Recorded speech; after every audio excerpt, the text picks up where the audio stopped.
Wake up, NHL fans. It is Wednesday alongside Colby Cohen. I'm Johnny Lazarus, and this is Morning Cup of Hockey presented by Betway. If you're going to place a bet, bet on Betway. Please play responsibly. Ontario only. Must be 19 years of age or older. Like and subscribe. Get involved in the chat. We got a great show for you today. We're going to talk about Anthony Mantha's trade to Vegas. We're going to talk about Lindholm on the move again, potentially going to Boston with the rumors spreading from Chris Johnston. We're going to talk about the Edmonton and Boston game last night, and then we're going to welcome on a friend of the show, Colby Armstrong from Spittin' Chicklets, from Sportsnet, from Pittsburgh Penguins broadcast, from basically everywhere. So it's going to be a very fun show today. But first things first, let me ask my dear friend Colby Cohen how you're doing. Colby, what's up?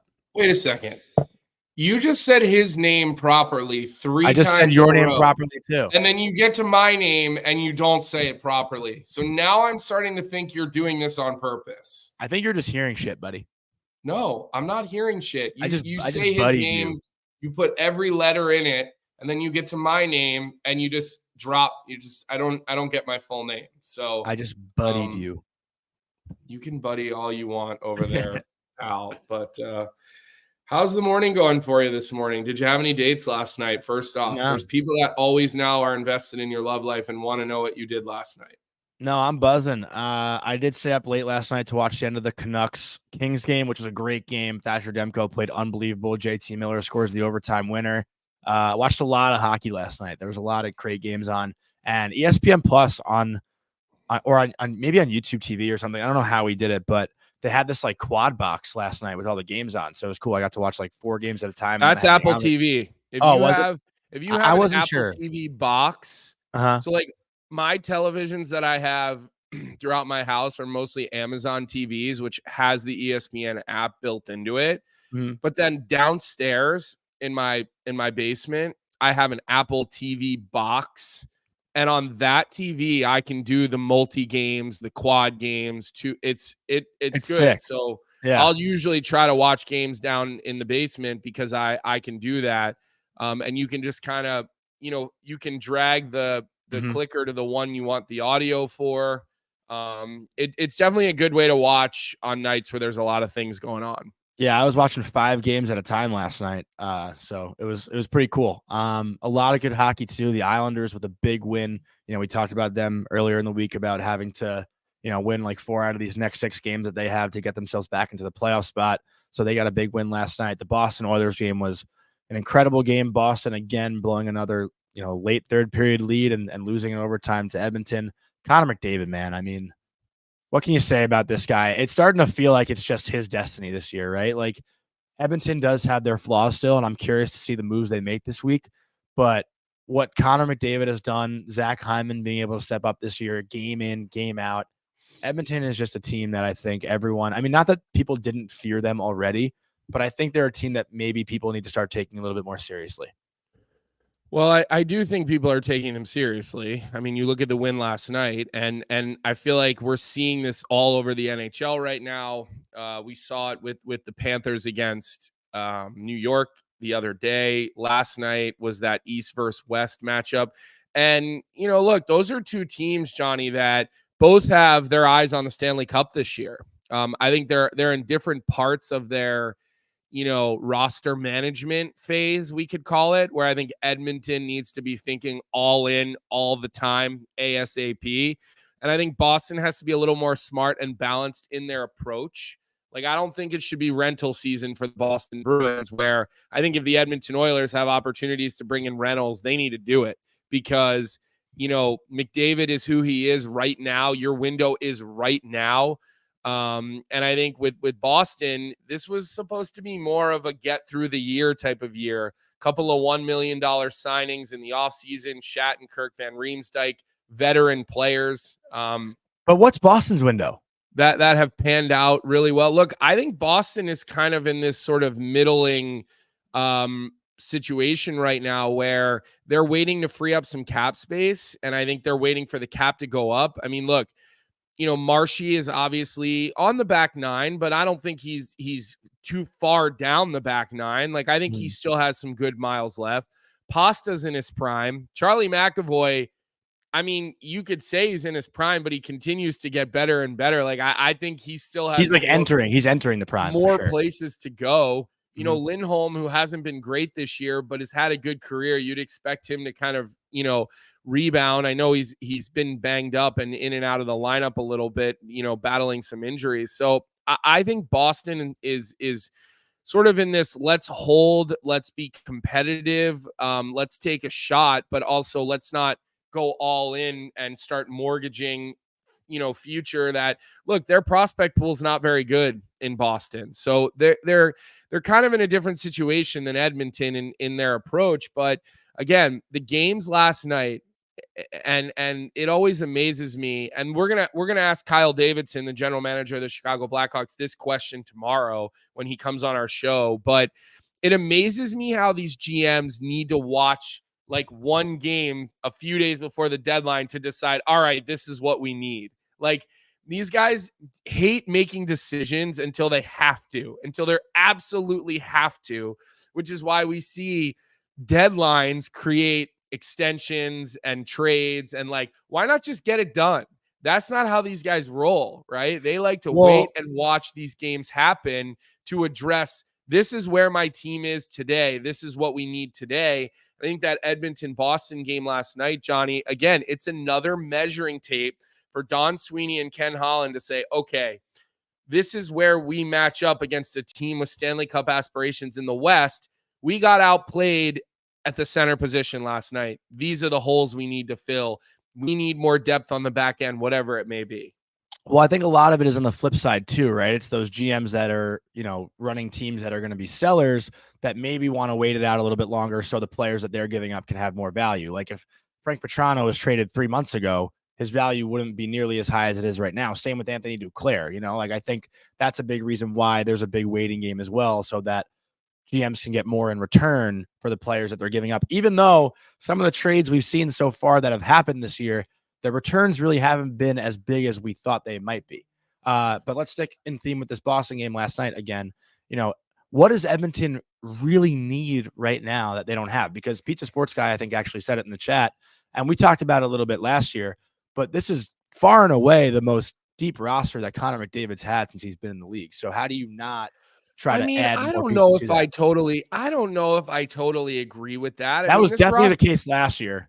But this roster looks almost the same as it did last season. I mean, they haven't made that many changes from last year. What, Corey Perry? Yeah. It's not like they've completely jumbled their roster and they struggled in the playoffs. I mean, look, they made a coaching change. They put Paul Coffey on the bench. I think their decor, all their defensemen are playing better than they did at any point last year. Bouchard's, there's been a completeness to his game. Skinner's been better, but he hasn't been under as much pressure. Last night he did face a lot of pressure against Boston and he was up to the task. But look, if I'm Edmonton, I still want another goaltender. Mm-hmm. I'm not feeling great about Calvin Pickard being your backup goalie. And I still think, like, if you could move like Warren Fogle out and you could bring in a little bit more sandpaper with maybe a little scoring touch, like, remember when the Rangers went out and they got Mott and they got Kopp and they got guys like that, maybe not first or second line players, but like really good middle six types of players in the NHL. Go ahead. Well, I was going to say Kopp played second line and Petrano played first line. Mott was a fourth line guy, but they became but these guys weren't necessarily, Petrano big names. They're not Patrick Kane and Vladimir Tarasenko type of names that you bring in. So I still think Edmonton should be hunting for depth on their third line. They've kind of not figured out what they have in Dylan Holloway. He's not getting a ton of minutes. He's playing more towards the bottom of the roster. Corey Perry's been a welcome addition there, which I'm not surprised about, because he was good to start the season in Chicago. He really was. So look, I think Edmonton should be active. They should look to add depth, third line depth, defensive depth. Look, I don't love Desharnais. I think their third pair with Kulak and Desharnais could again, I think they need another NHL defenseman. I really do. I think they need another guy who's just a reliable third pair type of player back there. Second, third pair can move up, move down, whatever. type of guy there in Edmonton. And look, Boston, they've been linked to Wenberg a little bit, and I know the Rangers have as well, and it's supposedly they're the front runners. But I just don't think Don Sweeney has a ton of assets unless he's willing to move a guy like DeBrusk or, move a legitimate roster player. And, now we've heard some other rumblings, which we'll get to a little bit later in the show. But, one thing I do want to touch on from that game last night is James Van Riemsdyk. And, I'm gonna check in with him a little bit later today. I'm pretty sure they have the day off because I think they just played back to back, but played in his 1000th game last night. This is a very, very close friend of mine. He grew up an hour away from me. We started playing hockey together when we were, I don't know, maybe as early as 13 or 14 years old through the Atlantic District. And then we played at the U.S. national team together, and we played against each other in college, and we really wanted him to go to BU with us as well, but they actually picked Colin Wilson for that last forward scholar. They only had one forward scholarship to give, and Colin Wilson, they went with him over Van Riemsdyk, which turned out to be the right move at that time for BU, just because Colin stayed for 2 years, and pretty sure James left after his first year, if I remember correctly. But congratulations to him. I mean, he's having a really good year after taking a $1 million deal this year in Boston. He should get a nice contract extension there if he wants to stay there, or if he wants to go somewhere else. But not surprised he made it to 1,000 because he takes care of himself, so well. Like I don't think there's a guy in the NHL that spends more money on, treatment and nutrition. And I mean, he's got people he flies in from all over the country to work on different things with him. Like it's kind of Tom Brady like away from the game. I'm not comparing them as players, but Tom Brady has this whole thing about, movement and flexibility and mobility, and Reimer, and I know everybody knows him as JVR, but Reimer is one of those guys. He spends, hundreds of thousands of dollars a year on treatment to keep himself healthy and feeling good to play hockey. So I think he could probably play another 200, 200 or 300 games. And I think he's preparing to. I don't think his wife would want to hear that, but I think he's going to keep going. Like he I think could play until he's, 37, 38 years old. He's 30. I think he's 34. He'll be 35, in the springtime this year. His birthday's right around mine. I think sometime in May, if I'm not mistaken. But just wanted to congratulate him. And we're going to try to get him on maybe on one of his off days next week, just to talk to him about his journey. And did you get him a gift?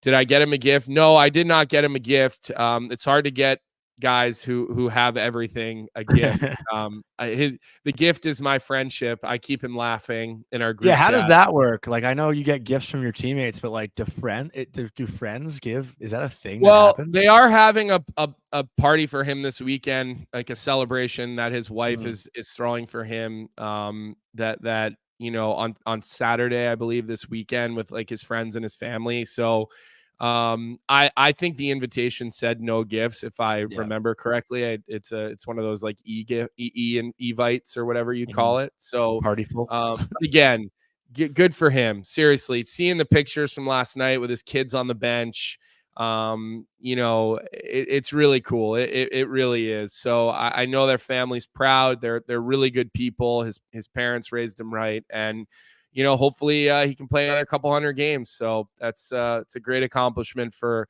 James Van Riemsdyk. It was very nice to hear you talk nicely about a player. It was nice. I talk nicely about players all the time. No, but I feel like it hasn't been that way in a while. To call it like it is when we talk about guys. That there's a difference. No, I think it was nice to hear that sentiment from you, and it was a good way to start. You just played 1,000 games in the start the show. I think well people need to see the side of you more, Colby. That's all I'm saying. Shut up, Johnny. Don't ruin the moment. Don't ruin the moment.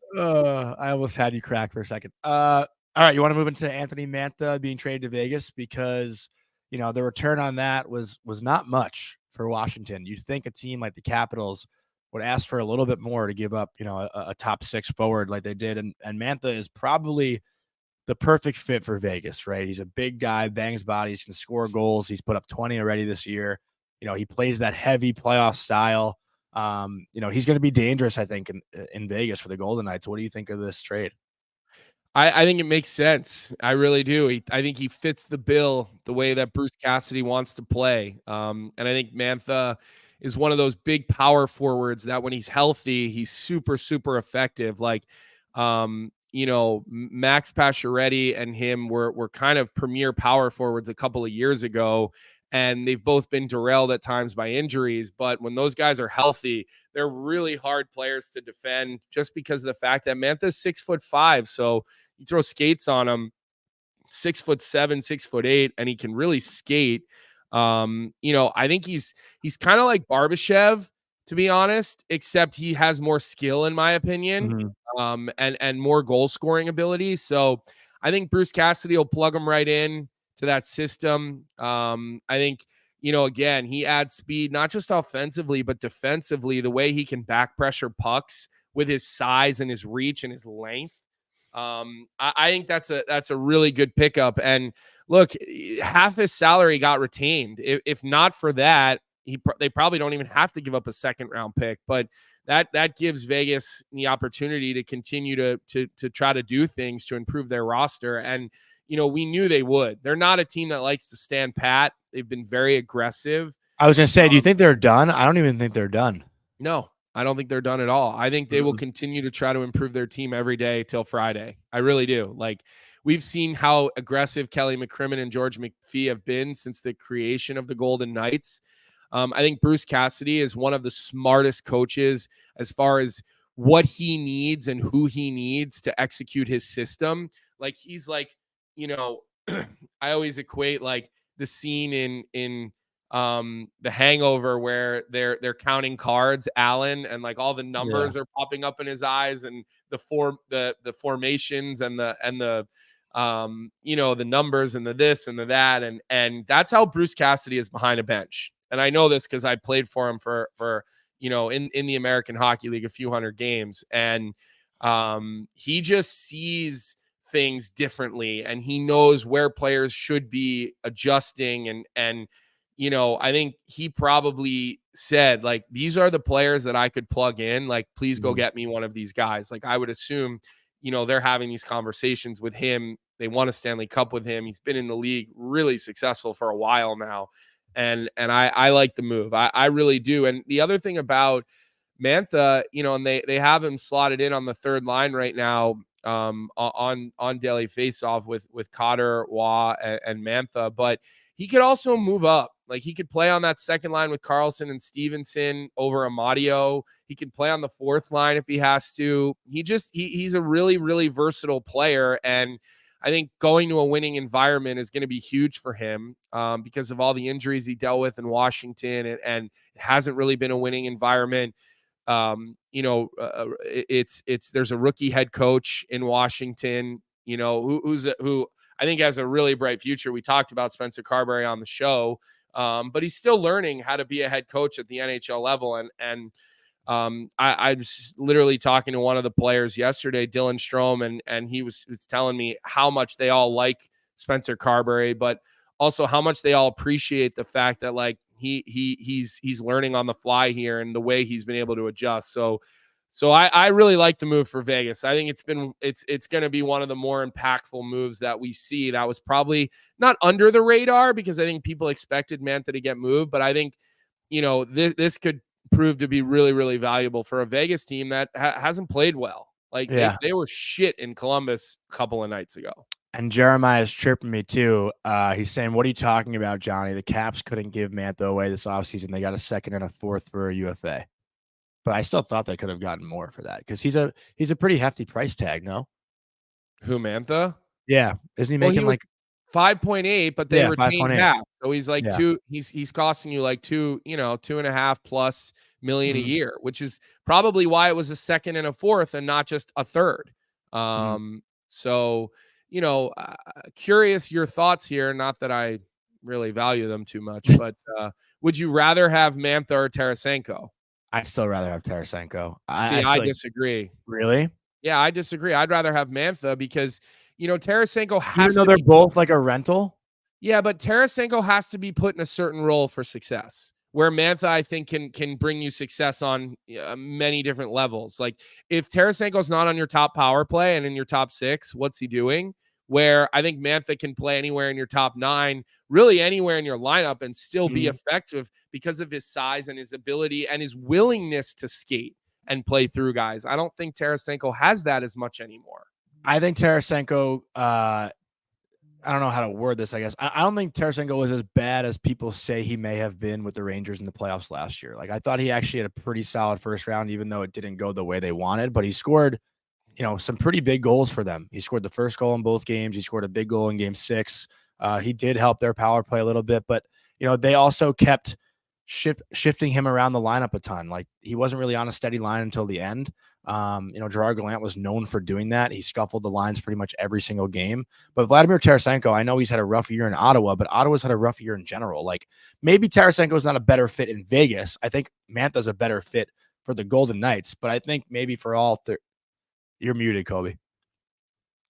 But for all 32 teams or whatever, I think maybe Tarasenko is a better fit than Mantha would be for a majority of teams. I mean, that's just my opinion. I also have watched way more of Tarasenko than I have of Mantha in the past few years. So that's just my personal opinion. I don't know if you disagree or agree with that. I just think Tarasenko still has a lot more in the tank than people might think, just because he's been in Ottawa all year. Yeah, and I think Tarasenko's still living off his former glory years. I really do. I don't see it. I don't think he was bad in New York. I think Kane came in and kind of pushed him out of spots that would have probably made him most comfortable. But I just think there's more versatility in a guy like Mantha, and he can fit into your lineup in more spots. And he's not a guy that needs the puck on his stick all the time. There's just more you can do with them. I'm pretty confident in that opinion. To be honest, I just don't. I don't think Tarasenko is close to the player that he was, and I don't think Mantha necessarily is. But Mantha's got 20 goals this year. He's put up good numbers, and when healthy, he's still a very, very effective NHL player. So, we've got a lot of people chiming in with some stats. Tarasenko is a playoff monster. You Tarasenko's been Tarasenko. Mantha is so inconsistent. Tarasenko over Mantha every day. So Jim the Swede, he agrees with you here, Johnny. But look, obviously none of these players are Jake Guentzel, and I guess Vegas is probably out of the Guentzel sweepstakes at this point. I would assume. Maybe not. You never know with Vegas. They're willing to sacrifice people. Their loyalty meter is about as low as any other team in the NHL. So we'll see how that pans out. Look, these deadline acquisitions, you just never know. And I wonder if the narrative that Tarasenko didn't really fit in New York, even though you're saying it's just a narrative. That's not a narrative. Like, I thought he fit in fine.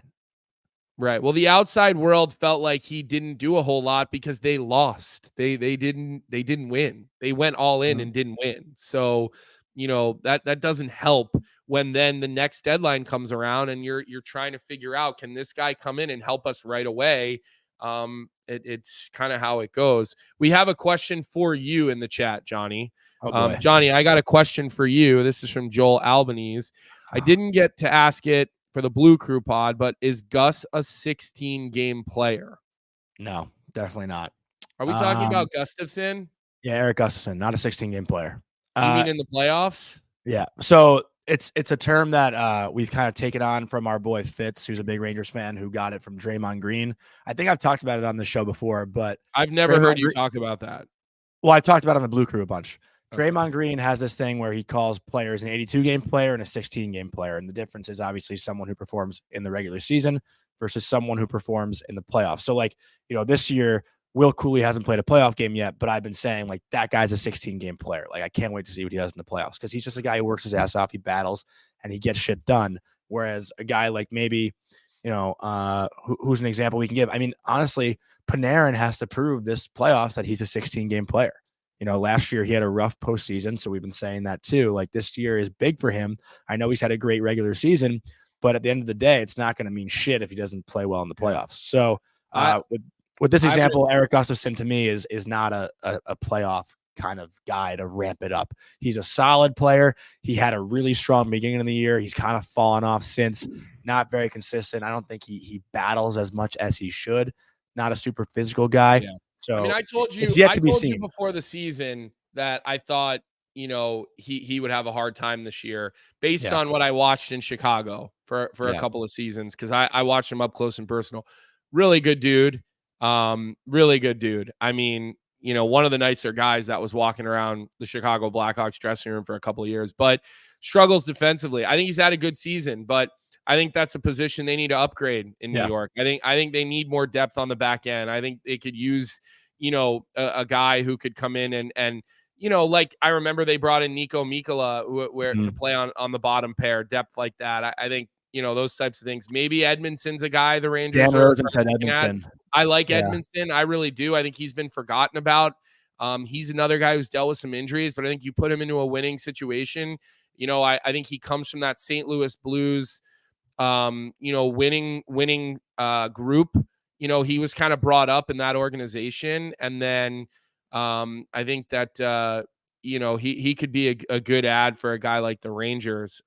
So we'll see what happens. I think there's a lot of rumors floating around out there. I would say you just really never know. One rumor that I do want to address really quickly before we move into our Tim's tweet of the night is we saw the report last night, and Ben Benya tweeted this, but I wanted to address this anyway. I mean, message this into the chat. There was the report last night that Guentzel would go for a young NHL player, and a prospect.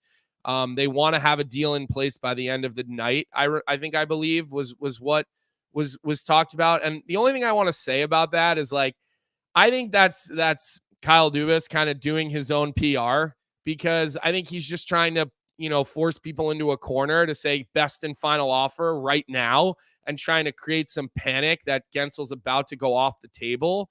I don't know if I necessarily believe that report that a deal will get done for Jake Guentzel this evening or by this evening, like we thought. So I think our guest is around, so we'll save our Tim's tweet of the night, or maybe we'll do it with Arm Dog. Because, yeah, you do it with Army. Let him jump in on the fun of making fun of Johnny, which everybody does on this show.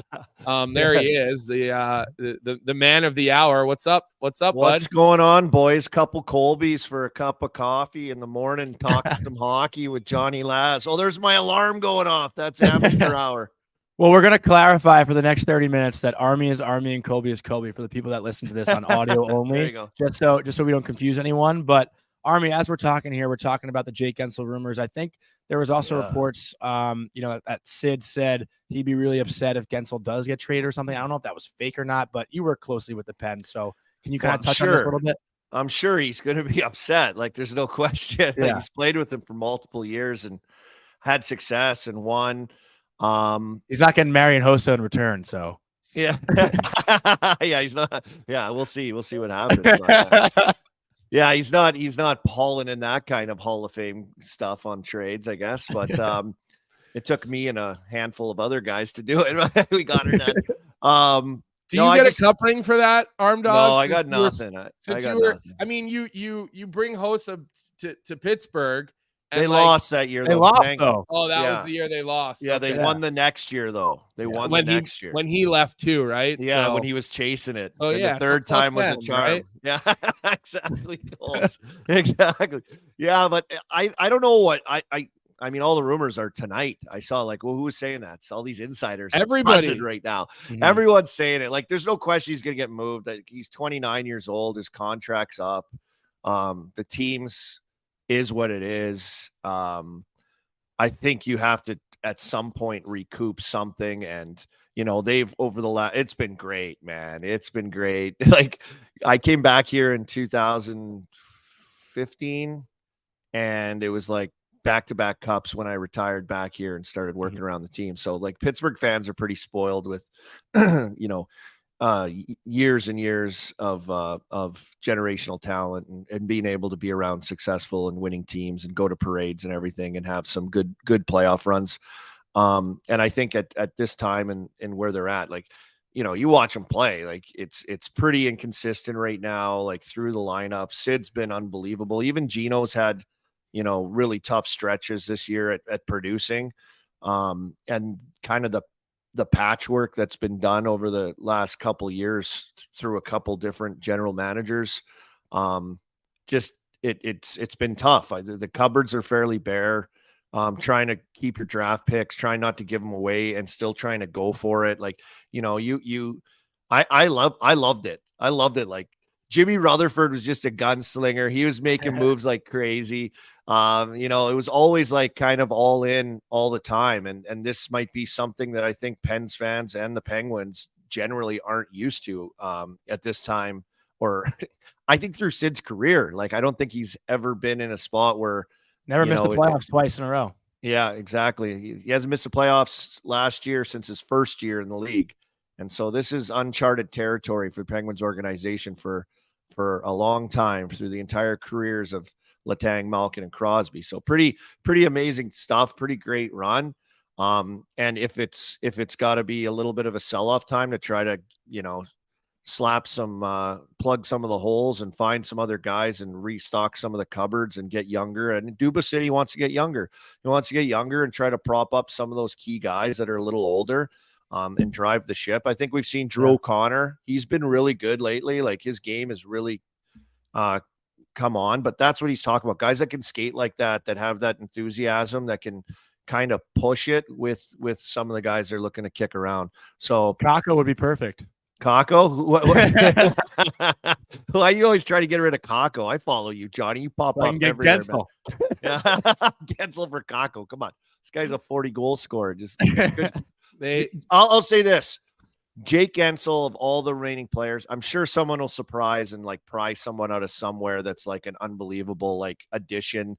And I hear you guys, like, obviously hockey guys, talking about fit and how important fit is. Yeah. And something's going to, like, you know, work out where some guy off the radar that isn't deemed, you know, what we think is like the marquee guy will be the marquee guy and be a huge difference maker. There's no question. But I think if you're just looking on paper at everything and everyone that's available and just kind of the time where it's at, it's Jake Gensel's. Like, if you're a team rumored in somebody like, you know, what is it? Vancouver, Vegas, maybe Florida. I don't know. Some of these teams that are looking to, you know, punch it over the top. The thing about him that I know just from watching him that's so good is his hockey IQ is really good. He's not a big guy, as we all know. He plays in really hard areas. He's really smart. He can play a 10-foot game. He can play quick strike off the rush. He's got a great shot. And I think he's really adaptable, like, to playing with other guys, which I think makes him even more valuable, because you can put him with whoever and you don't have to worry about him because he's a really smart, crafty guy. So I've loved watching him play here. I've loved it. He's a really good, talented player, just really smart. I love the hockey IQ stuff, the thinking stuff, and he's got it. He's got it for sure. If he goes to Florida, everyone else in the East is just going to sell. Yeah, seriously, Florida's a machine. Yeah, they don't care. They're just in straight jackets. They take them off. They go out there. They play the game. They throw them back on. Hannibal Lecter masks and everything. They don't care. They certainly look like a team that has separated itself from the pack, especially against that win, you know, in New York the other night. And look, this trade deadline week is that a shot at Johnny again? Everything's a shot at me. The next thing's a shot at Johnny, Army, because I know you have too much common sense for this one. And before we talk to you about your trade deadline stories and memories, I got to ask you the question that I ask every guest that comes on our show for the last couple of weeks, because Johnny's turned the entire New York fan base against me, and it's over his best friend, Alexis Lafreniere. I mean, Johnny has the poster above his bed. I mean, he's just carrying. Got win on board. He wrote 100 points on the bottom of the poster with a Sharpie. Oh my God. It's aspirational, wishful thinking. So we've already decided the guy's a good player. We all know he's finally looks like a top 6 full-time NHL player, a couple hundred games in. But Witt said the other day on Chicklets, yeah, I could see him getting 80 points. And Johnny's texting it to me like, see, everybody's in. But Johnny thinks he's 100-point scorer. I know, Do you see this from this guy that he's a 100-point scorer? I've loved what I've seen from him. I feel good about him. I do, because there was times where it was like, oh, what's going to happen with this kid? He's going to be like, is he going to be a bust? Is he going to be able to figure it out? And like, he's not. He's not a bust. I think he's definitely hit a stride where he's figured it out, and he's an elite NHL player. There's no question. I'm softly setting that up. Keyword. I'm softly setting it up for. I don't think he'll be a 100-point guy. I think I like that 85. I think he's an elite, smart player. He's making some unbelievable plays. I'm gonna hold this over him forever. Can he carry? Maybe he can carry his line through certain chunks of games, but I don't he's not gonna dominate on his own. Let me ask you a question. If you're calling him elite, what do you call? I would refer to Crosby as elite, and Okay, I'll take that back. I would say on a video game, if it's elite, he's then pro. Okay. Okay. I just needed to add, I was just because you might have different terminology. So I just wanted to. I just think he's shown that he's pretty crafty, smart player. He's obviously can make things happen. He's skilled. He's got a great shot. And I think we've seen him kind of force himself into, a physical style of game for being a generally skilled guy. So I think he's kind of taken a step with that, with pushing himself into a slot that maybe last year or even a couple of years ago, we didn't think he could ever get to. But I think he's and I think that's fine. I think that's great. I think having him as your number one overall pick, you'd want him to be generational, but he's not. He's a good player. He's a really good player. He'll be 80. I think I could see him getting in the 80s, 85. All I'm saying is, if he ever is at that 95 range with 4 games to go, you're gonna go crazy. I'll be on to the live stream. It's gonna be a hell of a party, buddy. I'll be actually pulling for you for it if that happens. I'll be right there, how you're at the Chicklets live events and all the little parties. I'll be sitting in the corner at the live show watching his last shot, trying to get a hundo. I love when you told that story. 2 Colbys in the corner. A couple weeks ago.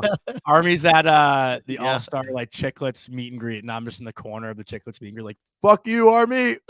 I just hear someone just motherfucking me. Usually people are pretty nice. I gotta say, I'm but I hear this guy just giving it to me. I look over, it's him. I'm like, okay, yeah, finally someone I know here. So I just wheeled over and hung out with Johnny for a bit.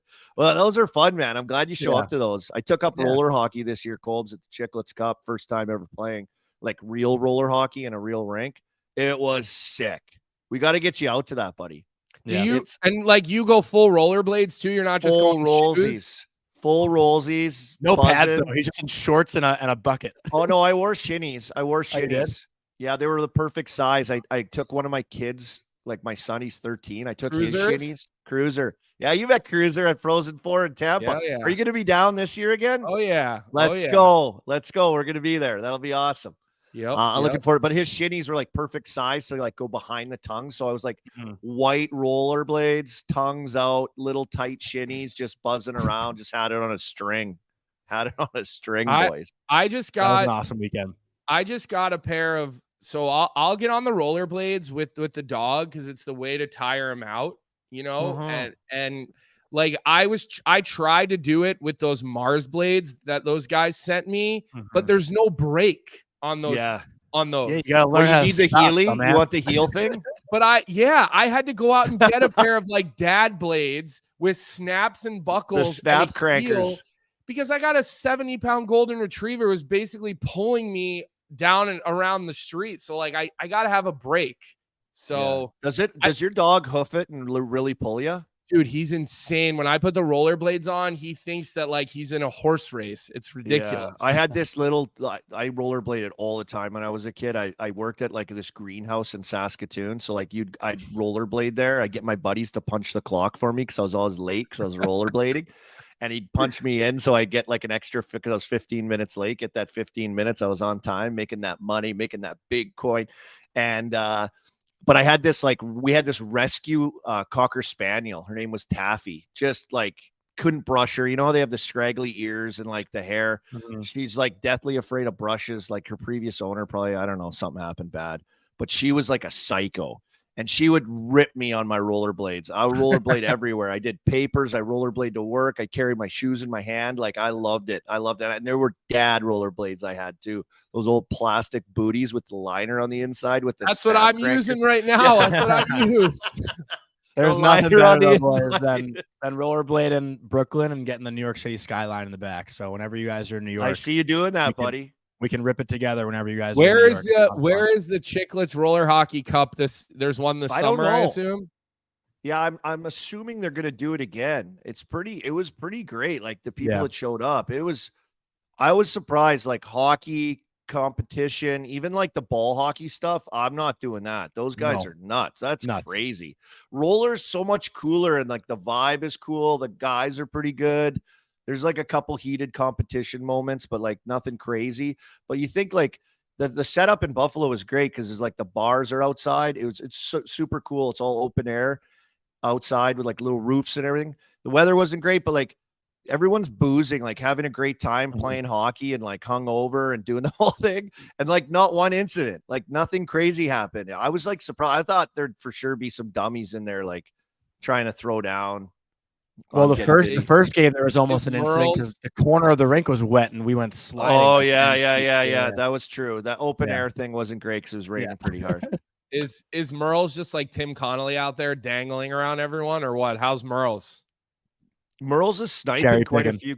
Yeah, he was straight legging. He was straight legging hard, boys. Like Tim Connolly-esque.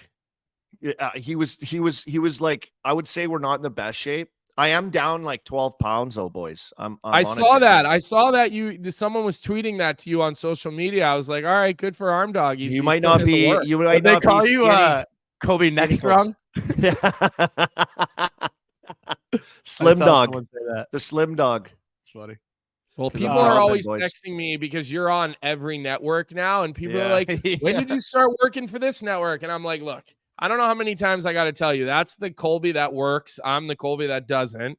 But I'd rather maybe these networks can start sending me your paychecks. You do the work, they can send your paychecks to my house. That's the arrangement that we need. Oh yeah, but this year's been nuts though. Yeah, this year has been crazy. I've been all over the place. It's been great. I never say no, and I just keep, popping up here and there and taking odd jobs. I think it's been pretty good. And same for you guys, right? Like trying to do this stuff and proud seeing you guys all the time, all over the place, and my social feeds and popping up and getting to do Frozen 4 and all the different stuff you do, Johnny, with the Rangers and pods and different things. It's awesome. What is it It's that awesome. you do again, Johnny? I have a bunch of different jobs. We were. I see together this in guy Vegas everywhere. for- He's skating for Player around, Media interviewing Tour. guys. He's Yeah, we skating were at the around. Player Media Tour together in Vegas. But I do want to reel it back in just a little bit, Army, because Mhm. it is trade deadline week. You were a part of one, and Kobe might make fun of me for kind of comparing it. I'm not trying to compare our situations at all, but when I left UMass, I chose to leave. I watched them go off to a national championship and they lost. You got traded from Pittsburgh. You watched them go to a cup final and they lost.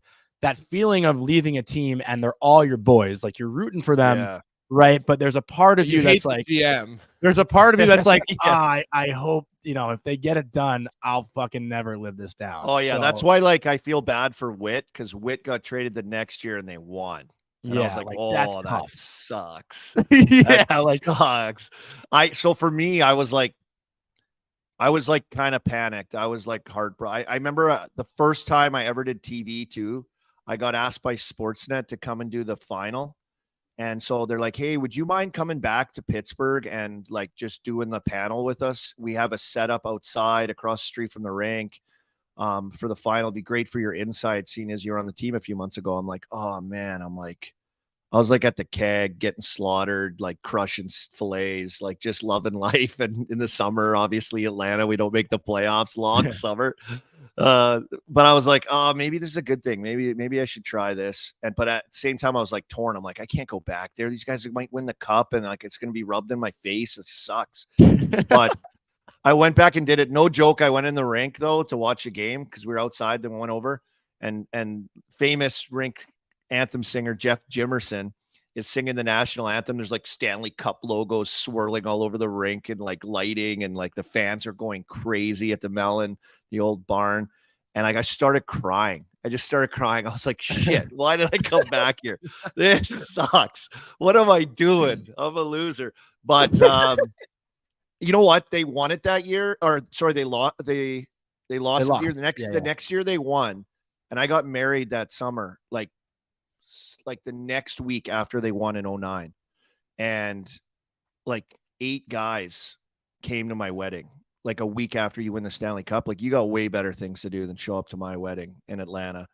And these guys still showed up. So just great guys. I was devastated when I left. We just had a great crew. We all played, majority of us in the minors together, and kind of came up. So that was tough and like surprising. I think I got the story I share all the time is my mom called me when I got traded. She told me I got traded. I was sleeping. We were playing the Islanders that night, and I was sleeping for the game, like pregame nap. And my mom called at like 3:02 and was like, "What are you doing?" I'm like, "Mom, I got a game." And she's like, "Oh, you didn't hear?" I'm like, "Oh no." I'm like, You're "What not happened?" Yeah. And the funny thing is, I asked her, I'm like, "Where?" And all she said is, "Oh." She goes, "Oh, my boy." And I go, "Atlanta?" And she goes, "Oh, my boy." You know, your mom, you could just tell like it wasn't going to be good news. But yeah, and then so like the shock value of that. So I think everyone's kind of going through it, and rumors are swirling. I mean, I couldn't imagine now with social media. That is just a whole nother beast to have to deal with these guys. And, you know, information at the end of your fingertips, and guys getting information out so quick, whether it's right or wrong. Like, scoops are great. I love like us now. Like for those guys, it sucks, but for us, it's great. Like, just chuck them out there. Just chuck out a trade. Well, because Army, like, you know, well, first off, Washington, the Caps just announced that they've re-signed Rasmus Sandin into a 5-year extension, AAV 4.6. So that just happened in the last couple of minutes. So they're doing a little bit of business. It's crazy how anytime a GM has a deadline, they have all this time to get these things done, but they can never agree until you have like a 24-hour deadline. But just to kind of go back and talk about what you're just talking about, like, so for me, I got traded once, but nowhere near the deadline. And I don't need to go into the story. Like, it's not a good story. It's a phone call, whatever. I'm showing up for practice, whatever. We'll spare people that. But what I remember the most, Arm Dog, is like when I was in Providence in the American League, and Boston was in a window where they were like, we could win. They won my first year getting traded there. I get to be a part of that team. The next year I'm back in the minors, you know, but every trade deadline, the next couple of years, all the American League players that are prospects, you know, all the draft picks, we just basically would sit around the training room, and Twitter wasn't really, I mean, Twitter was out, you know, it was like 2012, 13, but people weren't really on it at that time. So we would just sit there, and every time the phone rang in the trainer's room, everyone would just look at each other like, shit, who's going? Because they're going for it. So the prospects are like throw-ins and getting every guys. One of us. Joel Colborn, myself, this guy, Maxime Sauvé, he was a second-round pick. Matt Barkowski, a Pittsburgh guy who you know. Bart, beauty. Bart's the best. We would literally be sitting there in the training room, and like Trent Whitfield would be in there, who's an unreal guy. I'm sure you know Witter. I skated with him in the summer. Yeah, great guy. He's another Western Canadian boy. He's an assistant coach in Providence now. But we would just be sitting there, literally, like the phone would ring, and we'd be like, "Who is it? Shit." You know, where are we going? Where are we going? Who's going? And it was like just the Wild West those couple of days, sitting around after practice, waiting to see who was getting traded for whatever veteran, you know, Chiarelli and Sweeney were bringing into the room. So some guy, some trainer, like the assistant trainer, cracked open his staff-issued Hewlett-Packard laptop. It was all thick, like 4 inches thick, and like your trade trackering on the website that's just poorly designed. Yeah, those were the days. Those were the days. The old flip phones, and then less information maybe was a good thing. So I think there's so much stuff going on right now. Like it's just crazy. Like I was getting ready. I did the Pens game last night. Bad game. Penguins won though, but against Columbus, like it was just a bad game. And Got up to 2 minutes. It was 2-0. I came back. It was 2-2. Yeah, I know. Yeah. It was crazy. But like even before the game, like the rumor swirling about Gensel, like I know he's not in the lineup, thankfully, because it's probably would be, crazy. Even the Markstrom stuff that I'm seeing, and he's playing like lights out pretty good through all of this and chirping in the media and still delivering on the ice. Like it's been pretty great. But it's just like a whole another animal, whole other beast with all the shows and talk shows and hockey talk shows and podcasts and insiders and tweets and social media. So what a landscape we've got going on right now. What about the Target bathroom phone call story, Army? Oh, when I got bought out? We're being prompted in the chat to ask you about this story. Is that Amal? It is my Amal. God. Yeah, great guy. Yeah, I was taking a deuce at Target in the summer, and Berkey called me. Berkey called me with the Leafs, telling me I was gonna get bought out my deal, and I'm just like, oh, okay, yeah, here we go. That was not a good moment in my life. I came out of there like it was just like probably my brother was at Target too. I was at a wedding. I was there for a wedding, just wasting time during the day. Went for Target for a quick twirl.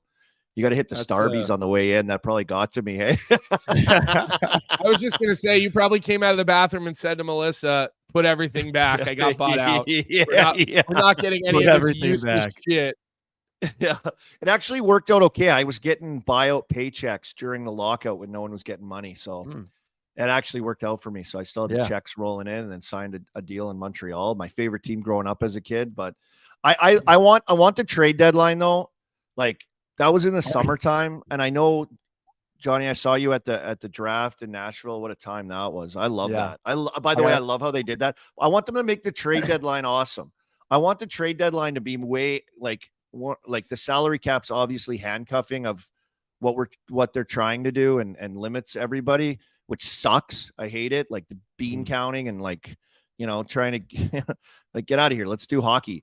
And I want the trade deadline to be like way more impactful, way more open, and way more fun for people like us. And I know they like this. Oh, we'll get it done in the summer and maybe the draft. We always hear this too. Lots of fireworks are going to happen at the draft. I feel like there's like no fireworks at the draft, really. Like when like Gary comes up and announces, like we have a trade, like 25th pick in exchange for the 46th. And everybody just boos. So and it's like, oh, I want deals, I want moves, I want trades. Like it's exciting, it's fun. I think fans love it. So Cutter Gauthier should have just told Philly right off the bat at the draft, "Hey, I'm not coming." So set somewhere else. Don't go down to the table. Like Eli Manning, right? When he got drafted in the NFL, he said, "Nope, I ain't coming." And then who didn't go down? Mario didn't go down to the table. I don't think. Big E wouldn't put the jersey on with Quebec. Yeah, he wouldn't do it. He just held the jersey. Yeah, like that. Tell Macklin to refuse the team that drafts him this year. Yeah, can you imagine? That'd be something. Oh man. But Army, speaking of the draft, I have an Army story that I got to share with, and Ranger fans are gonna love this. The first time I met you was in Nashville. We had gone back and forth on social media and whatnot, but like we didn't know each other. Yeah. Arnie loves to slide into those DMs. No, I think it was just like I was feeding game notes, Hurricanes, Islanders under first period bets that entire first round. Oh yeah, you were on fire. All 6 games. Yeah. So they were thanking me for that. But within 10 minutes of meeting Army, I'm like, yeah, big Ranger fan, like blah, blah, blah. I kind of give him my background. And he goes, "Oh, Rick Nash is over there. Want to go meet him?" And I'm like, "Yeah, I'd love to." He walks me over to Rick Nash. Army goes, "What's up, Nasher? This is Johnny. He works with the league. He's a big Ranger fan. He's probably going to jizz in his pants after he shakes your hand." And I'm just like, hey, Rick, nice to meet you. Like, big jock sniffer, huge Rangers jock sniffer, big Nasher just sitting there hanging out. Yeah, that was pretty funny. That was good. All the Columbus guys were hanging out there with us. Army, you should have heard what he said to Mark Messier at PK's party that night. Oh God, I got to hear this. You were probably losing it. Oh, tell him, Johnny. Tell him what you said. It was like 3 a.m. It was like the missing curfew party. They had a party, and I went up to Mess. Well, my friend Anadu was like, "You want to meet Mess?" And I'm like, "No, like not right now, not at all." Because you were Like, just not feeling your best, like impression. I was just drunk. I was like, Yeah. you know, like this is not how I want to meet the guy who like, you know, I looked up to my entire life. Like not the now. Moose. Yeah. And I walk up to him and I'm like, "Hey, Mess, I'm Johnny. I wrote in my 5th grade yearbook that you were my hero." Poor guy. That is such So jock bad, sniffer. dude. So That's bad. such jock sniffer opening line. That's great, buddy. You'll appreciate this, Army. I had a Big Deal Brewing shirt on when I hopped on the computer. Oh, today. did you? Like, take that shit off right now, you kiss ass. Yeah. I love that. I He's love just- that story, actually. I get jammed up not too often. Like, I think it's surprising a little bit to hear that you got jammed up with Messier, but I get it because you guys are both pretty good talkers and comfortable around people and hanging out with you guys. I get jammed up around Mario.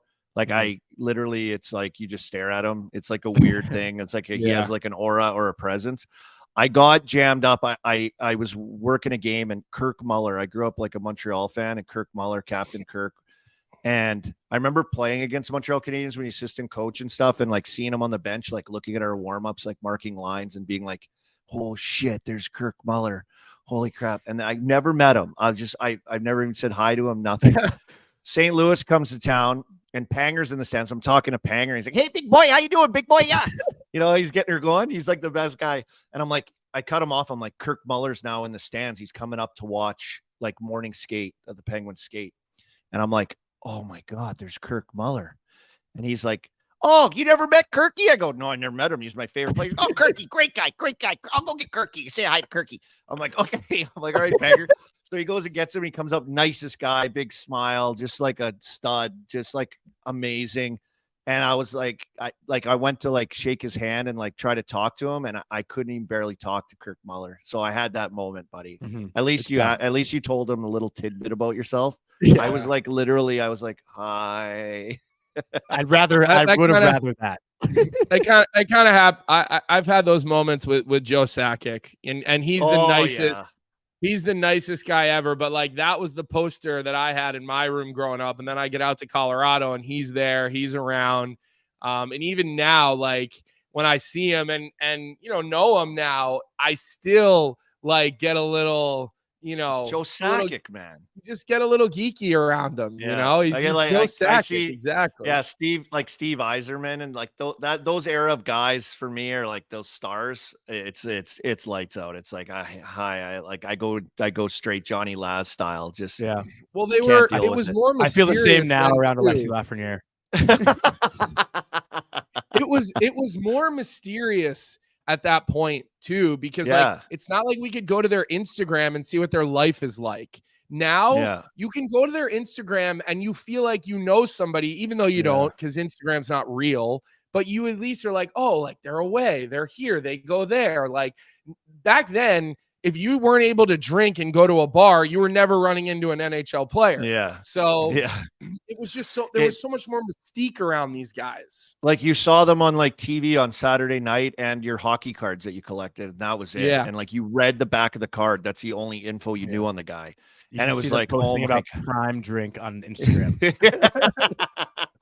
Yeah, the Jake world's Paul. a different world, boys. What a day. What are you guys looking for?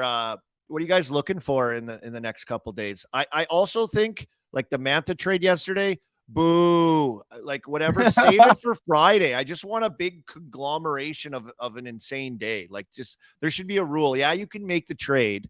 People Can't will announce leak it. it. I'm sure Yeah. people will leak it. People, those insiders, they get everything. Those guys are nuts. You see on Chicklets the other day, Elliot Friedman, the latest episode, talked about he's on his phone. His phone data told him he's on his 17 phone hours. 17 hours a day. Oh my That's god. insane. You get cauliflower ear from that shit. Mine's like 3.5 hours, and I thought it was too much. Yeah, that's insane. Like, I'm get just out of ripping- here. I'm ripping 17 straight hours of Hinge. I know Hey, that. does Lafreniere follow you on social media, Johnny? He's No, not and nice to Johnny. He's mean to him. Like He's in not mean. media, he's He's not not mean even to me. nice to him. He's And not mean to Johnny's his biggest defender on the internet. He's got TNT Twitter accounts tweeting the road to 100, and Loft still won't give him the time of day. He won't follow you, won't chuck you a follow. I'm not asking for one. I'd rather him. I know you're not. I know you're not. He But like wants a just out of, signed jersey, Arm Dog, not a follow. No, Yeah. I just want the 100 points, man. That's all I want. That's it. you So I want the can dunk- 100-point cloud. so I of can the- dunk of the- on everyone on social media, and then just Yeah. I'll delete Twitter that That's day. what we All right, all well, do. Here, I'll this win. is a perfect segue, Arm Dog. We're gonna let you go in a minute, and you've been super gracious with your time. But we I want love to you keep guys. you, Johnny.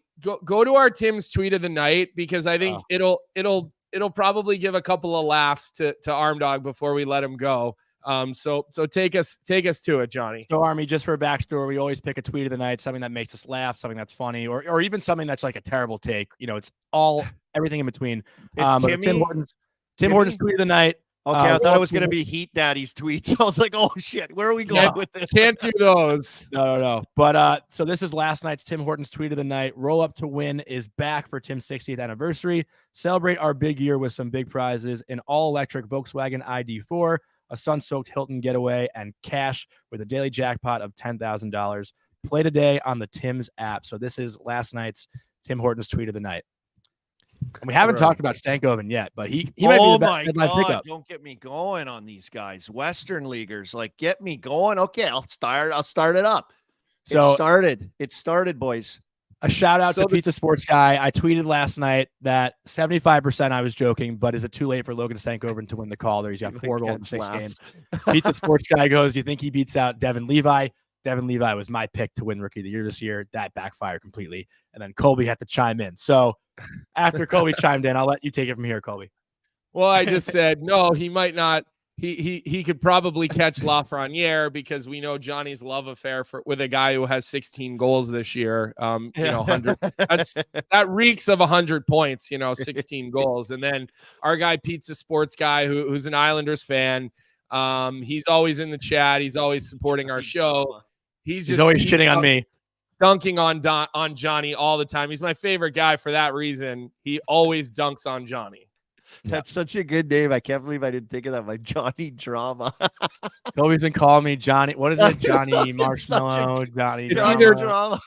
Well, Arm Dog, it's either Actually, Johnny the funny thing Drama. about Johnny Drama, though, my middle name is Chase. So, like, it is Johnny Chase. Like, that is Okay, it so does it's work. either Johnny Drama or Johnny Sunshine and Rainbows, when he's being Mr.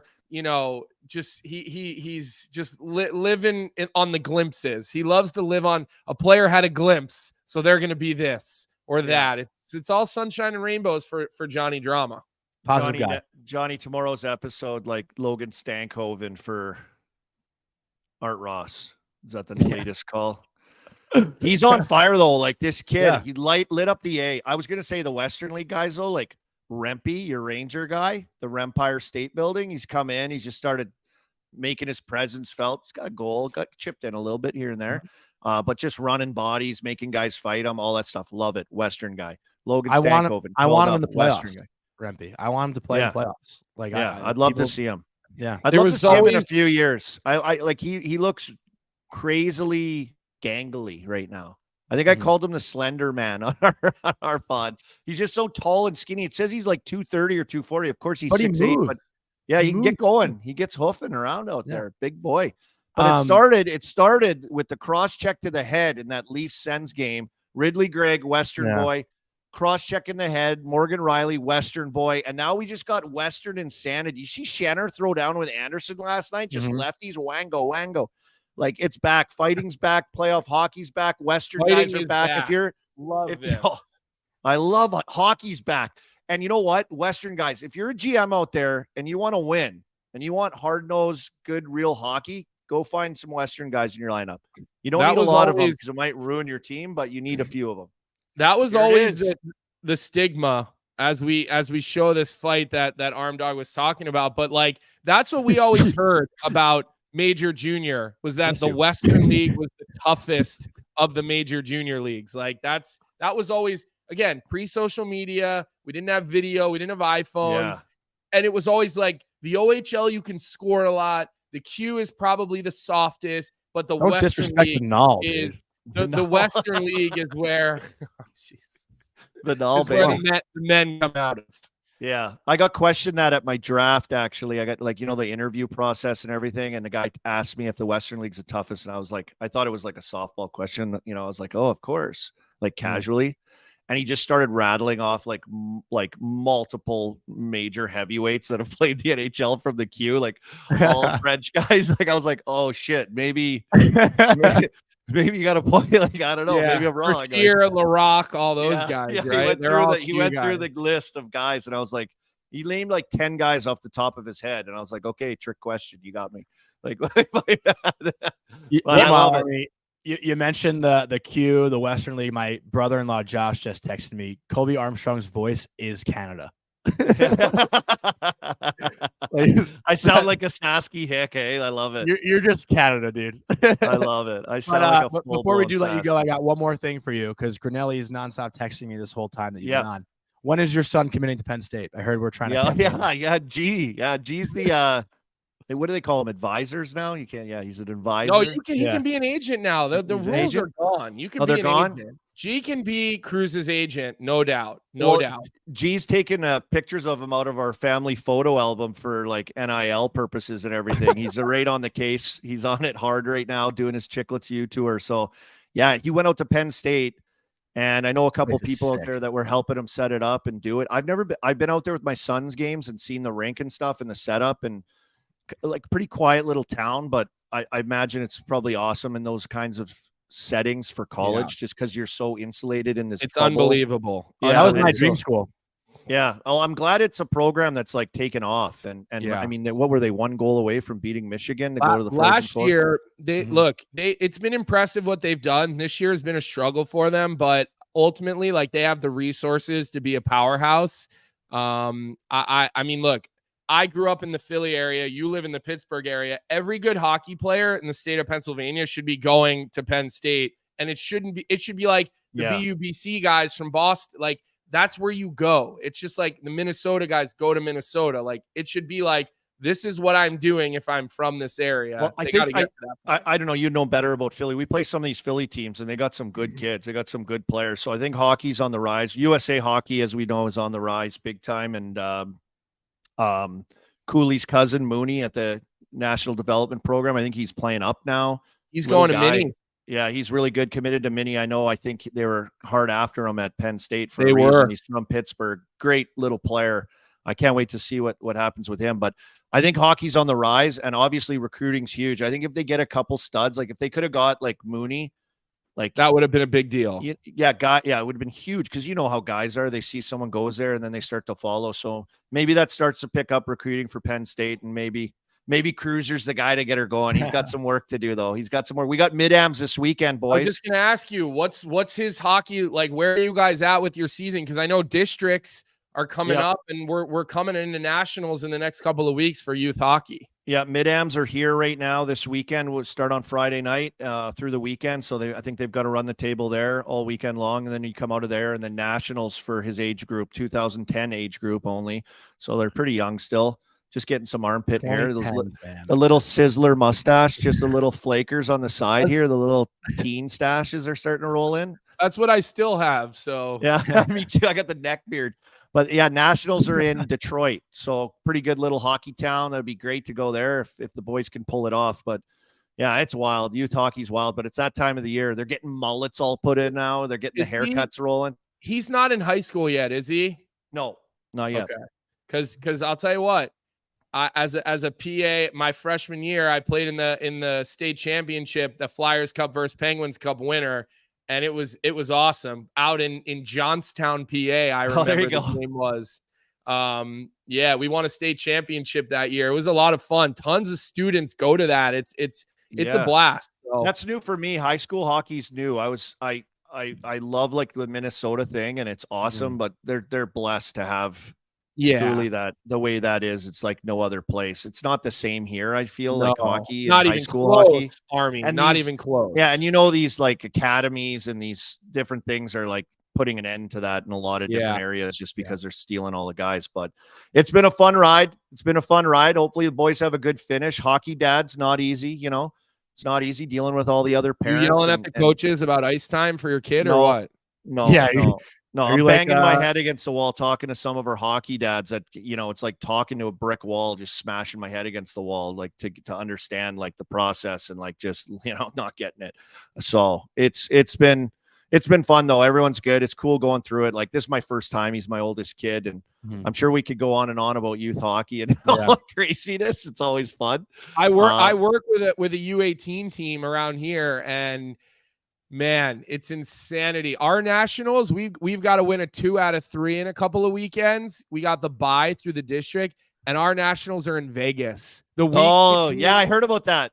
Regionals and Frozen Four the week between in Vegas. So 2 wins, and we're off to Vegas for a couple of days before I went out to a Four. Youngstown Phantoms game the other day and ran into a couple scouts out there watching, and they were bragging that those are in Vegas this year because they get to go scout. Like pretty good place for a scout to head off to. That's awesome. I love hockey. Vegas. Hockey's the best. We got it all going on, boys. You guys are killing it. It's awesome. Can I pump my show on Friday? Yeah. We're actually going to give you the time to do that. We're never going to let you go. We're got another hour of the show, it seems like. Oh, do we? No, not actually. But plug your show Friday. Huge announcement. First ever Game Notes, Chicklets Game Notes trade deadline extravaganza is coming your way on Friday. It's a 1 to 3. We're going to cover the last few hours of it. We're going to have guests on. I'm sure G will be reaching out, cover some of the bigger teams in the league. Of course, you're in Philly. Colbs, your Rangers jock sniffer. So like some insights on some of the moves some of these teams are making. And we're flipping the deadline game on its head. We're just going to give her. Me and Merles will be dialed in. G will be popping in. We'll have some great guests. Game Notes trade deadline extravaganza Friday, 1 to 3. Singsy breaking all mark to the Devils or what? Singsy will be all over. I should get him on the show as a guest. He is dialed in. If I let him out of my basement in time. He likes to go at Johnny. So he's always him and I are always going back and forth. Oh, he's always giving me good stuff to go at Johnny about. Like he's my secret assassin, Singsy. He hangs out in the background and just feeds me stuff to get at Johnny. Like this guy runs our show's chat, like you guys' chat. Like he runs our show's chat. He's the captain of the chat. He's unbelievable. He's captain of multiple chats, I think, on multiple shows. I don't know how he does it. He runs like a pretty successful thing, like buying companies, I think. Like he's a pretty like amazing guy to find. He's super really smart, cool guy. I love getting to know him. And he still finds time, like coming out of work meetings and work calls or in like he still finds time to like pop in and like run the chat and get it going, fire it up. He's always involved. So yeah, pretty good community we've built, as I'm sure you guys have come to find doing this with your guys' show. And pretty thankful. Hockey's pretty awesome. I could be digging ditches in Saskatchewan, boys, but instead I'm just talking about the greatest game and God's green earth, and Western boys are back, baby. Western boys. Still collecting severance from the Leafs. That's why you're able to do it. You saw the payroll. Did Darcy Tucker come off the payroll yet? I don't know. No idea. I'm sure he came off like 3 years ago. He was on that ultimate buyout where it's like the Bobby Bonilla. You got like $1 million every year. Pretty sure DiPietro on the Rick DiPietro contract. Oh, is he still rolling? Is DiPietro still in the books? All right. I did want to ask you about a certain guy, but I don't want to keep you again. But like one of my favorite players growing up was Ilya Kovalchuk. I feel like he never gets talked about. But like, buddy, I know, right? Yeah. You know what the coolest thing for me was being around a guy that scores 50 or scores like him. And like seeing it, like it's like being Ovi's teammate kind of, or like what Matthews is kind of doing, even a little step up what Matthews is doing and what Ovi has done. But to be around a guy that's like tucking 50, it's like literally it's like he scores every night. It's insane. Sick. But the coolest thing about Covey that a lot of people don't know is he's a really fun guy to be around. Like he likes to laugh. He loves going for dinner on the road. Like he was really fun. He definitely beat to his own drum a little bit in regards to like when he wanted to show up and when he didn't a little bit. But it was cool to be around a guy that was so different. Like, I feel like a lot now, all the players are the same more than ever. Yeah. Like I think it's the training and, back to youth hockey and how everyone's coming up, skills coaches, all this bullshit and all this money grabbing bullshit. And but like he truly looked different, like with his size, his hands, his little stick, the big curve, like the visor, the jersey tuck. Like you know how guys just used to look like that from like the Sakics of our Yep. fanhood generation. Like the stars looked so different and cool. He had that look, and yeah, it was cool to be around him. He was what he was like 235, like He was just a 6'2", 235, big Russian bear, could skate like the wind, and he'd take like the longest shifts too. I remember one time he was out for like a 3-minute twirl. Goalie was pulled though. He isn't coming off. He looked dog tired, just in our end the whole time, and then poof, the puck breaks out. Never seen a faster skater. Gotta get that That's so cookie. good. That's so good. Yeah, not But, a lot of Army- people ask about him, Johnny. Yeah, Yeah. good question. Yeah. Well, it's I a mean, little- his stick handling was ridiculous. Oh, and, yeah. And he used to wear like those Nike skates too, and like Yeah. there was this, he was like one of the first guys to wear Warrior, if I remember right. yeah, he was the all stick, too. warrior. Yeah. And so he kind of made Warrior cool because of how skilled he was. That was a smart play by Warrior actually to go for him. And I think it was when he was in Atlanta. Yeah. And Mhm. he was like a flashy player too. So I think, yeah, in regards to like marketing on a pretty flashy, cool looking player, he had such a short stick though for like Yeah. that like little pocket shot that he had where he'd set up with that little oneie. He just bleed a little oneie right back across the grain under the glove. Is pretty nasty how he did it with that curve, but yeah, electric player. Did Too bad. Did he just carry stacks of cash around for the card game on the plane too? Some of those Russian guys would get on the plane with like 20,000 cash in their freaking pocket. He loved to get it going and like standard, like Russian style, like the name, like the sick Dolce shirt with the Dolce belt and the Gucci shoes. Labels everywhere. Those guys Yeah. love their labels. Yeah, just love it. always. But Army, I told you we needed you for 2030. We have you for like 50 here. Yeah. We can't thank you enough. And we actually might be doing something at the Frozen Four. We're trying to figure out a way to do Oh, a live yeah. show there. So maybe we can get you back on. Yeah, I can't wait to see you guys there. I'll be looking Maybe- forward to it. Maybe this time around the interview won't get messed up. The Oh, chick. Yeah, with losing the card. I got so sunburnt during the interview with Colby too. Like, excuse me. Oh, I saw that on the boat, right? Got the coffee throat in going. Tampa?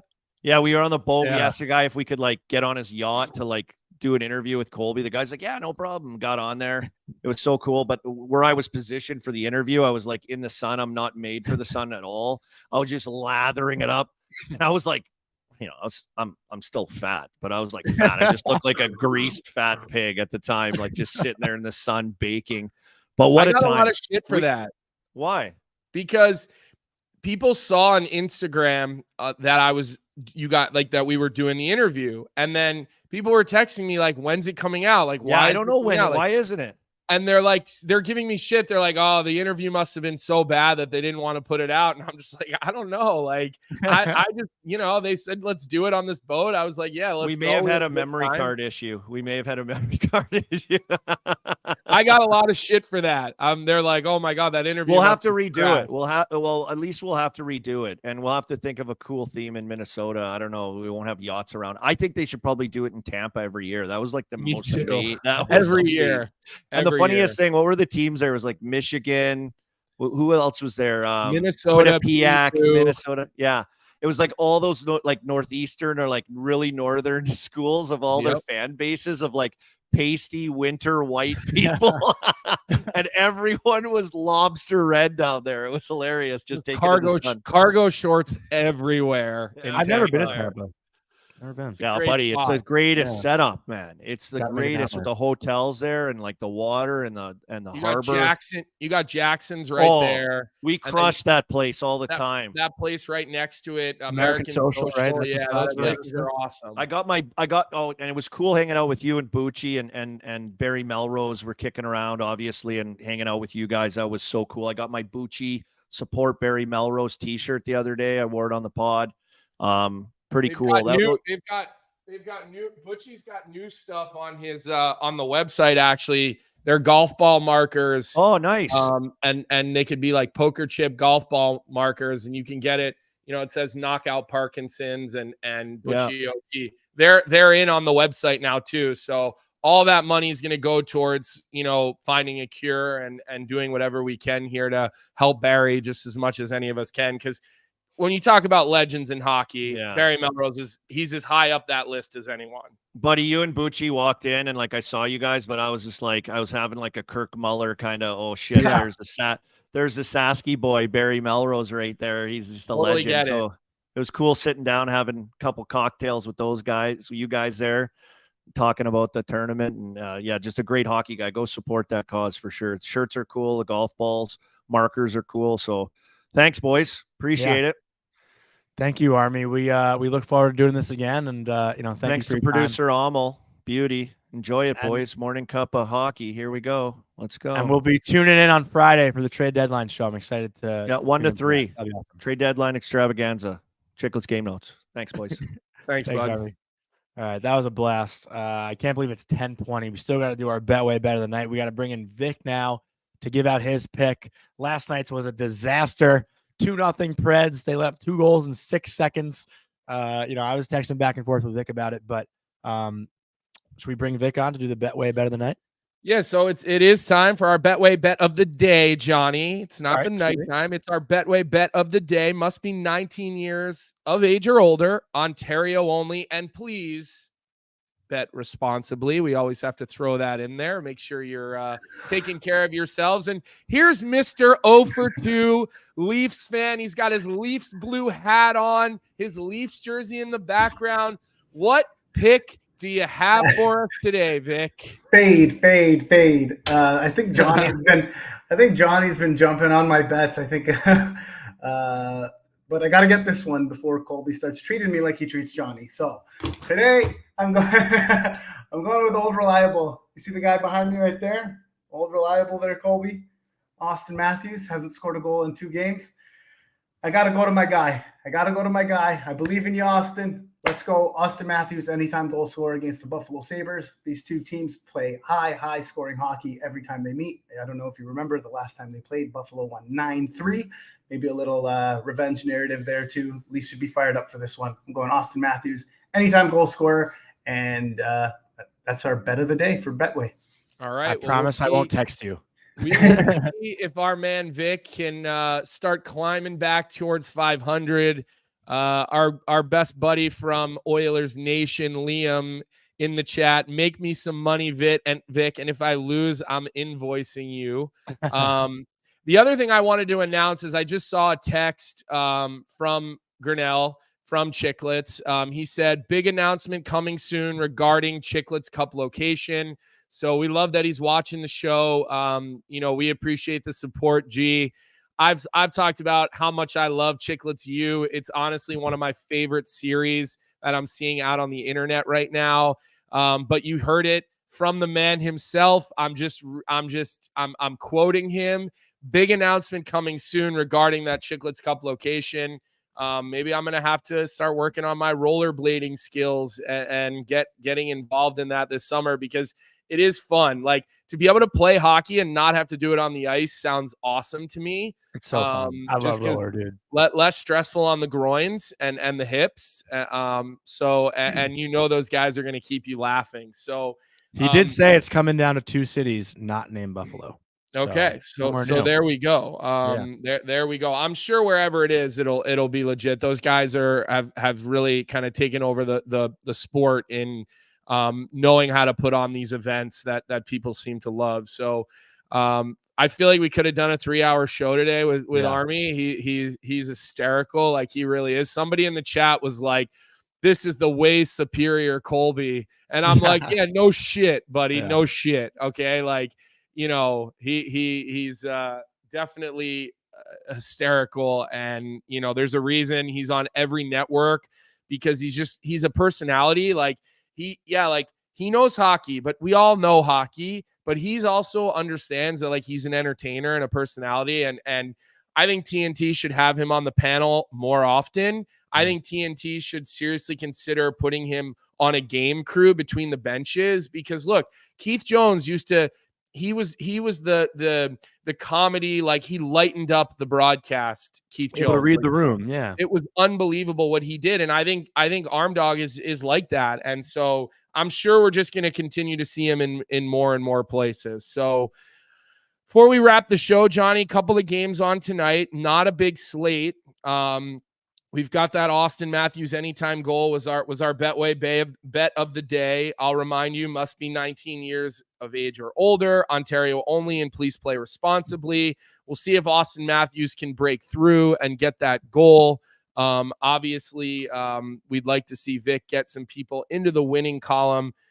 Detroit, Colorado, which, look, growing up, there was nothing better than putting ESPN on, listening to Gary Thorne and Bill Clement call a Detroit and Colorado game. And that rivalry has kind of gone by the wayside. As soon as Joe Louis Arena went out the door, I think that rivalry, and Detroit's not been very good for a long time. I think both these teams are good now. And, Detroit moved to the Eastern Conference. They don't see each other as often. So I would love to see that rivalry heat up again, Johnny, that Detroit-Colorado rivalry. Like, that was such a pleasure to watch as a kid. It sucks, though, because now Detroit's in the East, so it's different. Oh, I think actually Vic just even said that. I just said that. You said that 15 seconds ago. Like, did you you not take your Adderall this morning? I tuned you out there for a second. You're like, honestly, your attention span that hasn't happened in a while. My 1-year-old daughter's attention span. That hasn't happened in a while. I haven't tuned you out in a bit. So that'll be a good game. Then the later game, Ottawa and Anaheim. Oh, maybe not a later game. I'm not sure who's home in that game. We'll have to look that up. But the Sens have lost 4 in a row. But if they go 22-1, Johnny, the rest of the way, maybe they'll find their way back into the playoffs, right? No, they're done. Oh, okay. Forking them, they're done. My life's over. It's so done. Then my question for you would be is when do we start talking about the bet you made and like the organ donations? And, I don't know how that works. Maybe what you should do. Here's what I think you should do, because you made a bet for your life. Obviously, we love you. We can't have anything bad happen to you. But here's what I think you should do. Okay, you should go to a blood drive and you should donate blood. That's what I think you should do. Fair. I think because you were so wrong about that and you bet your life on it and you doubled, tripled, quadrupled down, I think you should go donate blood. That's what I think you should do to make up for the fact that we can't give your life. Obviously, we need to keep you around, because who else are all of our guests and myself going to punch down on every couple of days? What do you think about that? I will happily do that. Do I think someone would want my blood? I don't know. But yeah, I can. Why wouldn't anyone want your blood? You know why, but oh my God, no, I wasn't thinking that at all. That's fucked. Oh my God, buddy. Jeez. We can your parents watch this show, pal. You're gonna be getting a call from your mom in the next 45 seconds. Yeah, I know. But yeah, I can make that happen. All right. Well, look, we will be back here tomorrow morning. Kyle Davidson is going to join us tomorrow, GM of the Chicago Blackhawks. Look, I think it's incredible that we were able to get a general manager to come on the show the day of the trade deadline. I think it's a little less hectic for him this year than it was last year. But look, I really think I want people to try to get here early in the show tomorrow, because I do think Kyle is a super smart, humble guy. And I think he's in a great position that he's rebuilding that organization from the ground up. I mean, down to the studs. So I think it'll be cool to just pick his brain tomorrow, not maybe about the Blackhawks so much in particular, but just some of the behind the scenes of trade deadline stuff that, we all kind of surmise, but none of us have sat in the room as an executive on these types of days. So we're going to give him flexibility. Maybe he's going to be a couple minutes late, early, depending on if the phone rings. He might have to step away from the show. We don't know, but he will be joining us tomorrow morning off the top, maybe 9:05. So you'll want to come back and hear what he has to say. Because look, who better to hear general manager trade deadline stuff right from the horse's mouth. So great show today, Johnny. I thought that was good. We didn't get to talk about the Elias Lindholm news. You know what? Look, let's leave that. Nothing right happened. Now. Yeah. That's just a rumor right now. Let's not feed that rumor. If it happens, holy shit, will we talk about it? Holy shit, it'll be absolutely wild. But we'll save it for tomorrow, or if it happens on Friday. We also have a daily face-off trade deadline show from 11 to 3, really past 3. We've got the best insider, Frank Saravalli. Like, we just do. Nobody has it right and more than him. So he'll be kind of leading that coverage. I'll be with Carter Hutton, former NHL goalie, UMass Lowell Riverhawk great. Tyler Yaremchuk will be hosting that. We'll have guests from all the different markets, a lot of Canadian markets, some American markets. If we get desperate, we'll bring Johnny onto the show. Maybe I got the call yesterday to be available. Get his fan reaction to whatever's going on in New York, because I think Drury might actually be more aggressive than we think. But that's it. Thanks to our producer, Vic. Great job today. You were on top of things left and right. You added a lot of good chatter into our little group chat. But yeah, what a debut by Colby Armstrong. I don't know how that's going to be replicated. So Kyle Davidson's got big shoes to follow tomorrow. Yep, going to be a fun one. So thanks, everybody. Have a great day. We'll talk to you tomorrow at 9 a.m. What's up, hockey fans? If you enjoyed that video, then you need to be hitting the subscribe button right here at Daily Faceoff. Exclusive interviews and analysis from our hockey insider Frank Saravalli, fantasy updates from Brock Sagan, and a daily live show at noon Eastern, Monday through Friday. You don't want to miss any of the fantastic content, so hit that subscribe.